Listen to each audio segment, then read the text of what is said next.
Bismillahirrahmanirrahim. Assalamualaikum warahmatullahi wabarakatuh. Sebelumnya perkenalkan nama saya Muhammad Dailami dengan nomor induk mahasiswa 248623200027. Bapak satu saya prodi PGMI, mata kuliah Bahasa Indonesia. Langsung saja kita masuk ke materi pembahasan. Di sini saya akan memaparkan tentang ragam bahasa. Apa itu ragam bahasa? Ragam bahasa dapat diartikan sebagai variasi bahasa yang digunakan dalam komunikasi yang dipengaruhi oleh beberapa faktor, seperti media, hubungan antara pembicara, dan topik yang dibicarakan. Ragam bahasa juga terbagi menjadi beberapa kategori yang akan saya bahas, antara lain: 1. Ragam bahasa lisan dan tulisan. 2. Ragam bahasa ilmiah dan non-ilmiah. Dan terakhir yang ketiga adalah ragam bahasa sosial dan fungsional. Yang pertama, ragam bahasa lisan dan tulisan. Ragam bahasa lisan dan tulisan dapat dijelaskan antara lain dengan cara penyampaian makna. Untuk ragam bahasa lisan itu dapat disampaikan melalui nada suara, intonasi, dan ekspresi wajah yang dapat menambahkan kedalaman makna. Sedangkan penyampaian makna untuk ragam bahasa tulisan itu dapat disampaikan melalui pilihan kata dan struktur kalimat.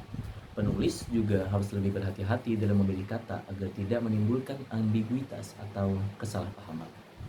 Pembahasan yang kedua, ragam bahasa ilmiah dan non-ilmiah. Ragam bahasa ilmiah dan non-ilmiah memiliki karakteristik dan tujuan yang berbeda. 1. Ragam bahasa ilmiah adalah bentuk bahasa yang digunakan dalam konteks akademis dan penelitian. Bahasa ini dirancang untuk menyampaikan informasi secara jelas, tepat, dan objektif. Memiliki beberapa karakteristik, antara lain: 1.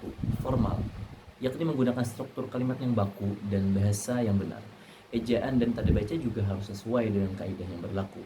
Yang kedua, sistematis, yakni penyampaian informasi dilakukan secara terstruktur, biasanya mengikuti format tertentu seperti pengantar, metodologi, hasil, dan kesimpulan. Yang ketiga, karakteristik terakhir adalah referensial, yakni mengacu pada sumber-sumber yang dapat dipercaya. Contohnya seperti jurnal ilmiah, buku, ataupun penelitian sebelumnya untuk mendukung argumen yang disampaikan.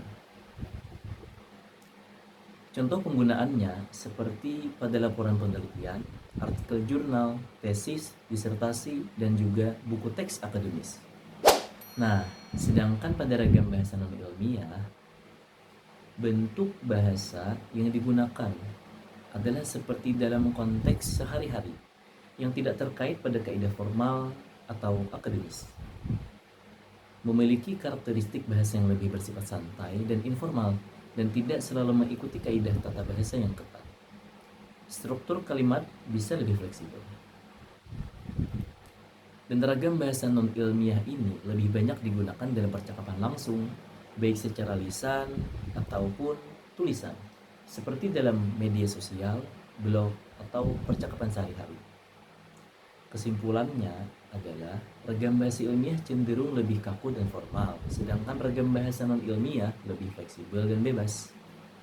Baik, kita lanjut ke pembahasan berikutnya. Pembahasan yang ketiga, ragam bahasa sosial dan fungsional.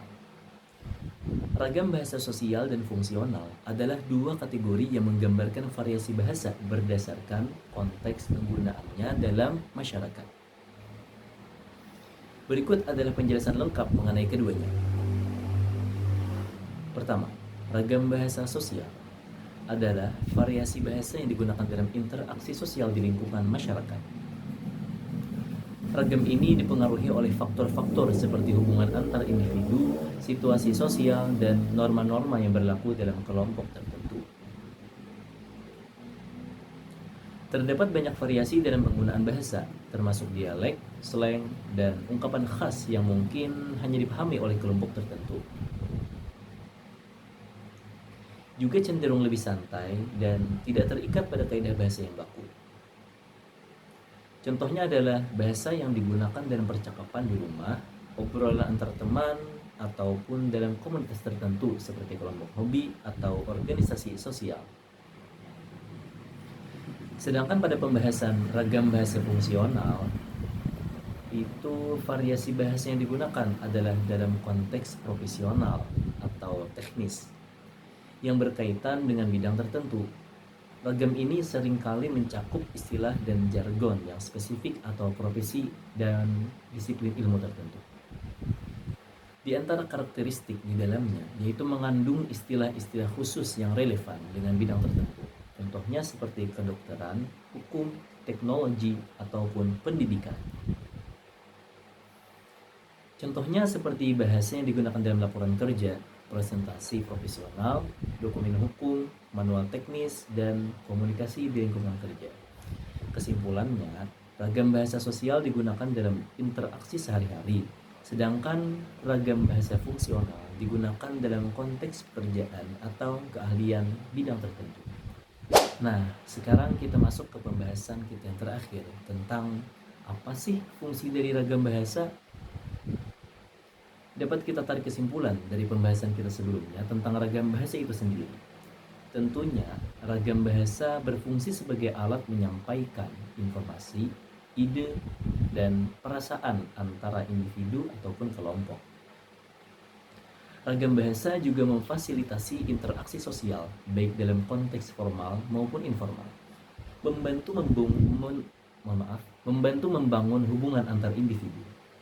Dengan demikian, ragam bahasa memiliki peran yang sangat penting dalam berbagai aspek kehidupan manusia, baik dalam komunikasi sehari-hari maupun konteks yang lebih formal. Alhamdulillahirrabbilalamin, telah selesai video pembahasan kita hari ini tentang ragam bahasa. Saya ucapkan terima kasih yang sebesar-besarnya kepada Muallim Muhammad Majidi MPD atas bimbingan beliau.